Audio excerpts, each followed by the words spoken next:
زه مجرم نه یم، مدعي یم. لیکوال عالمزیب مسید. ژباړن عمر اندیش. لوستونکي مرسل احمدزی. په میلرکینټ کې 15 ورځې. زما لیدو ته د سند ایالتي وزیر ناصر حسین شاه د وکیلانو سره راغلی و او راته یې وویل چې بلاول بوټو دې په نیولو خپه دی او د پیپلز ګوند په استازیتوب یې د یو وکیل اعلان هم کړی دی. ما چې کله د حوزې د پولیسو د سلوک په اړه ورته وویل نو په ډیر خپګان یې زیاته کړه چې د دې هیواد بنسټ خراب ایښودل شوی او په خپله مخه روان شو. خو په موبایل مو هم خبرې وشوې. شیر محمد مسید او نورالله ترین چې د بلاول په کور کې وو له هغوی سره می خبرې وشوې. دوی رانه پوښتنه وکړه چې زور زیاتی خو در سره نه دی سوی. ما ورته وویل چې هو شوی دی. بیا یې وپوښتل پولیسو که ماماګانو؟ ځواب می ورکړو ماماګانو. دوی زیاته کړه فکر مکوه په ټول هیواد کې خلکو پاڅونونه پیل کړي. خو ماته هغه وخت معلومه شوې وه کله چې د ISI کارکوونکو له زور زیاتي وروسته چای څښلو او په ناڅاپي ډول له یو افسر څخه ویډیو چالانه شوه چې د زندانیانو دا شعارونه پکې پورته کېدل: شرم وکړئ، حیا وکړئ، عالمزیب له زندانه خوشي کړئ. هغه سمدستي ویډیو بنده کړه خو ما اورېدلې وه. کله چې ناصر شاه تلو نو د زندان افسر ته یې لارښوونه وکړه چې زما دې ډیر خیال وساتي. څه خیال یې وساتو؟ خو له دریشي نه به یې کمربند را خلاص کړو او ښه خواري به یې راباندې وکړه. خو وروسته راته معلومه شوه چې هر وخت به یې په موبایل ورته لارښوونې کولې. یعنی ورته ویل به چې سترګې په پټۍ تړل شوي او کنه که نه وي تړل شوي ورته یې وتړئ. لاسونه یې مخکې طرف ته تړلي دي که شاته؟ که یې مخکې طرف ته تړلي وي شاته یې ور وتړئ او د شپې به یې لاس راته لکه د حیواناتو غوندې په ځمکه کې په یو سیخ تړلی و. د ناصر شاه له تګ وروسته یې بیرته حوزې ته بوتلم. لاسونه مې د ناصر شاه سره د لیدلو پر وخت هم تړلی وو او د هغه د لارښوونې سربیره بیا هم تړلی وو. بیا یو پولیس افسر راغی او راته یې وویل چې ډوډۍ راوړم. ما ورته وویل چې ډوډۍ خو به راوړې خو خورم به یې څنګه؟ په تړلو لاسونو خو یې نشم خوړلی. هغه وویل چې لاسونه خو دې نشم خلاصولی. ما ورته وویل نو بیا د ډوډۍ راوړلو زحمت هم مکوه. تیره شپه په کراچۍ سخت باران وشو او په دې ورځ هم باران وریدو او له شمال لوري یخه هوا لګېده. په کراچۍ کې ټول کال پرته له جنورۍ چې د شمال لوري نه یخه هوا لګېږي یو ډول موسم وي او په دې کال دا څو ورځې ساړه ریکارډ جوړ کړی و. دا وخت د عابد افریدي سره په محکمه کې وم او دا خبر یې له ځان سره راوړی وو چې د تودوخې درجه په 6 کې ده او ما دا سخت ساړه په سوړ فرش او یو څادر کې تیر کړل. هغه هم په داسې حال کې چې لاسونه به مې تړل شوي وو او څادر مې په ډیره سختۍ له ځانه چاپېراوه. خو دا چې لاس مې په ځمکه په سیخ تړل شوی وو نو اړخ مې هم نشو بدلولی. ما د ملرکینټ په حوزه کې 15 ورځې او 15 شپې په داسې حال تیرې کړې. پولیس به راته ویل خان صاحب مه خفه کېږه، موږ پوهیږو چې دا هر څه غلط روان دي خو مجبور یو، که داسې ونه کړو نو سبا به مو مړی چیرته لرې وغورځوي. څادر را سره ډیره ملګرتیا وکړه.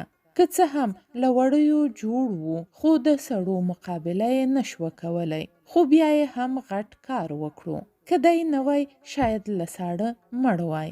کله چې له DI خان څخه راتلم راته ویل شوي وو چې په کراچۍ کې ګرمي ده. خو ما له ځان سره فکر وکړو چې لږ تر لږه یو څادر خو به ځان سره یوسم.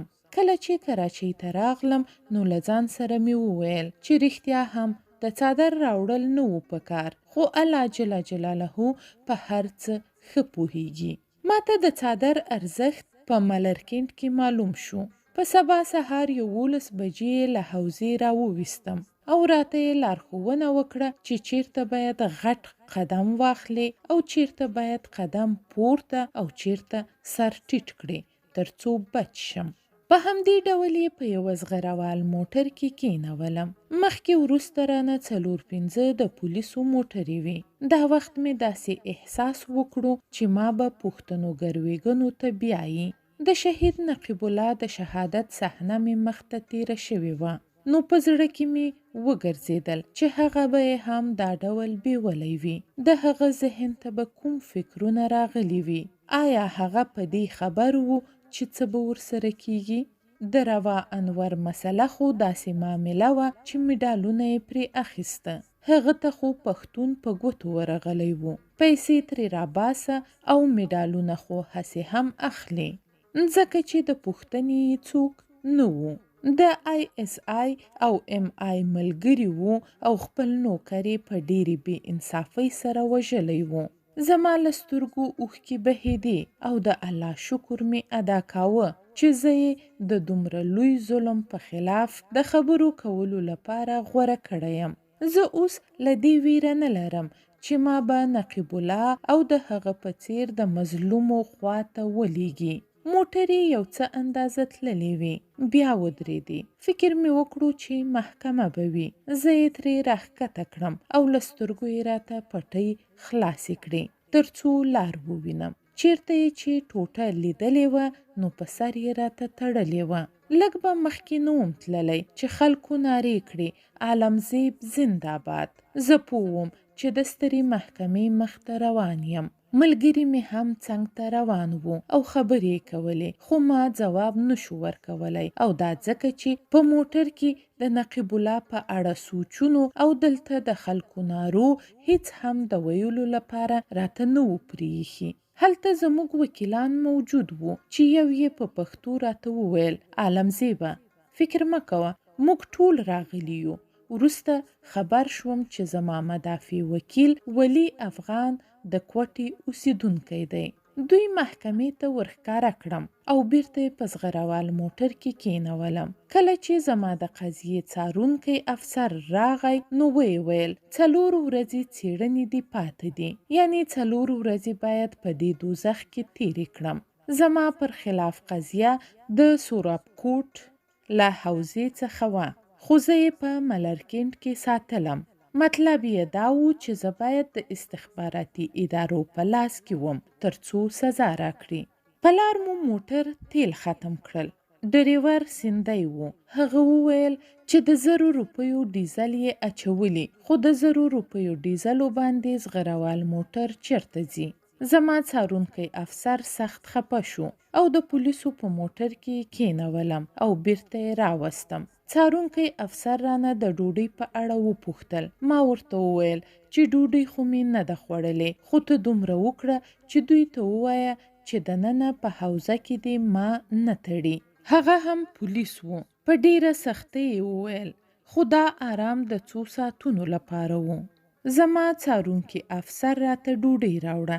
څومره کوشش مې چې وکړو له 2 مړو مې اضافه ونه شوه خوړلی، ځکه ماته معلومات وو چې تشناب څومره چټل دی. لاسونه به مې هم تړلي وي. دا د الله فضل وو چې دا څو ورځې مې اشتها سوځېدلې وه. په تشناب کې به مې یوازې په ډیره سختۍ اودس کاوه. ماښام چې به یې په سیخ وتړلم، لمونځ به مې داسې کاوه چې یو لاس به مې په سیخ ایښی وو او بل په ګونډه. لمونځ مې په اشاره کاوه. له عابد افریدي سره به مې خبرې کولې. هغه به هم چې څومره وس کېده هومره به یې زما خدمت کاوه. په آخره ورځ چې کله تلو نو راته یې وویل چې کاش ستا دپاره مې څه کولی شوی. له عابد افریدي سره په جیب کې 200 روپۍ وې. هغه یې راکړې او ویې ویل چې شاید ستا په کار راشي. هلته یوه ثانیه زما دپاره ځورونکې وه. په سبا یې بیا محکمې ته بیولم، خو مازدیګر یې له حوزې وویستلم او په زغروال موټر کې یې کېنولم. زه ډیر حیران شوم چې سبا مې محکمه ده، خو دا اوس مې چیرته بیایي؟ پوښتنه مې ترې وکړه چې چیرته مې بیایي؟ ډریور وویل کور ته دې بیایو. ما ته په موټر کې د تیلو د ختمېدو خبره یاده وه. نو پوښتنه مې وکړه څومره ډیزل دی اچولی؟ هغه وویل ولې؟ ما ورته زیاته کړه که 1000 لیټره دې اچولی وي نو موږ به تر کوره ونه رسوي. دې سره ټولو په زوره وخندل. دا ځل یې ګاردن سی ټي ډي مرکز ته راوړم او چې له 2 شیانو راته معلومه شوه. لومړی دا چې د دوی حوزه په یوه بنده ودانۍ کې وه او وړې کوټې یې لرلې لکه د انټرنمنټ سنټر، لکه د پولیسو حوزه چې نه وي. دویمه دا کله چې محکمې ته تلو نو ډیر زر ورسېدو او د ګاردن سی ټي ډي حوزه د سترې محکمې سره نږدې ده. نو راته معلومه شوه چې په ګاردن سی ټي ډي حوزه کې یم. د دوی د ظلم او زیاتی په اړه مې مخکې ډیر څه اوریدلی ول. دلته یې هم د شپې پر مهال رانه د ډوډۍ په اړه پوښتنه وکړه، خو ما یې له راوړلو منع کړل او یوه غوښتنه مې وکړه چې لاسونه راته خوشي کړي، خو دا خبره مې ونه منل شوه. دا ځای یو څه ګرم وو او ګرم ځکه وو چې په یوه بنده ودانۍ کې وړې کوټې جوړې کړې وې. د بهر نه به هوا نه راتله، خو د ملرکینډ حوزه بهر خواته وه. له کړکیو او دروازو به یې تیزه هوا راتله. په سبا سهار چای او پراټې راوړل شوې. پراټې مې ونه خوړلې خو چای مې وڅښه. هغه وخت چې محکمې ته یې بیولم 2 قوي ځوانان یې را سره څنګ ته کېنولي ول او مخکې سیټ کې یو پولیس و او بل ډریور. دوی ټول غلي ول. زه خو هسې هم غلی وم، خو هغوی ډیر ویریدلي ول. خدای خبر چې څومره سخت ترهګر سره به روان وي. کله چې محکمې ته ورسېدو نو تر ډیره هماغسې غلي ولاړ وو.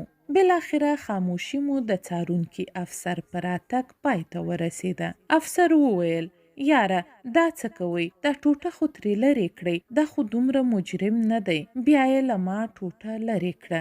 یو بل ته مو وکتل او ورته مې وویل لکه چې همالته ملرکینډ کې دې هېر کړی وم. هغه وویل ولې څه شوي؟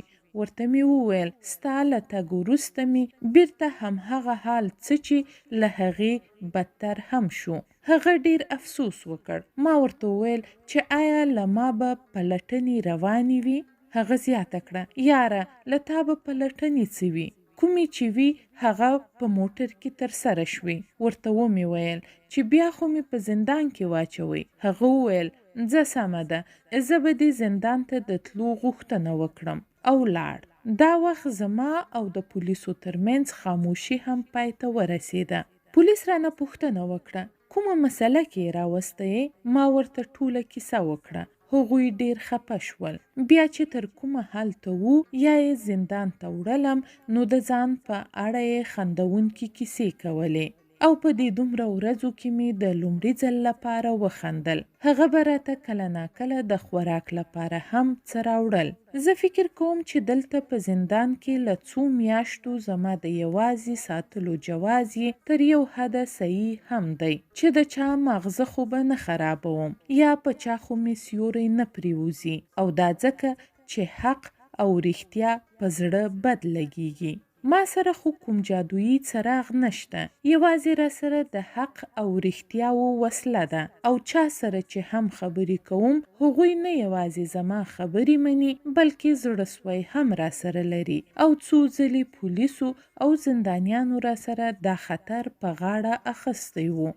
زه چې کله زندان ته راوړل شوم نو د لومړنیو ټولو مراحلو وروسته یې د زندان مشر ته بوتلم او مخکینی زنداني ته یې وویل چې ما دې یوې بندې کوټې ته بوځي. کله یې چې راوستم نو په یوه تیاره کوټه کې یې واچولم، خو زه ډیر خوشحاله په دې وم چې دلته خو مې نه لاسونه تړلي نه یې په ځمکه په سیخانو تړلی یم. کوټه هم پاکه ده، تشناب یې هم پاک دی، 2 کمپلې یې هم راکړي دي. زه یې د هفتې په ورځ 26 جنوري 2019 راوستی وم او د هفتې په شپه به یې د خوراک لپاره سابه راوړل. ما له 5 ورځو څه نه ول خوړلي، نو دلته مې پوره یوه ډوډۍ وخوړله، که څه هم معدې مې نه قبلوله. په دې شپه مې په آرامه خوب وکړو. له کله مې چې لاسونه خوشي شوي دي ډیر د خوشحالۍ احساس کوم، خو بیا هم په بنده کوټه کې یم. په هغه کوټه کې چې زندانیانو پکې د سختې غلطۍ په صورت کې ساتل کیږي. خو زه څو ځلې د محکمې د لارښوونو او بیک لاس سره بیا هم ترې ونه ایستلم. 7 میاشتې وروسته دومره وشول چې له کوټې د 1 ساعت قدم وهلو لپاره بهر کړم. کټ یې راکړو او د جمعې د لمانځه اجازه یې راکړه چې 2 ساعتونکي به هم را سره تلل، پرته له یوه کتابه چې د پاکستان د قانون په اړه وو. نور یې هر څه رانه اخیستي ول. د کتاب دومره وږی شوی وم لکه یو سخت وږی چې د ډوډۍ څومره وږی وي. زه خو د نورو زندانیانو په اړه څه نشم ویلی چې هغوی به څومره په سهولت کې وو، ځکه چې د دریشۍ زور راپسې دی. هغه وایي چې که دروغ وایم الله خفه کیږي او که رښتیا وایم د پاکستان پوځ خفه کیږي. خو دوی څومره سادهګان دي او داسې ګڼي چې ما به په بنده کوټه کې په اچولو د حق او رښتیا ویلو نه راوګرځوي.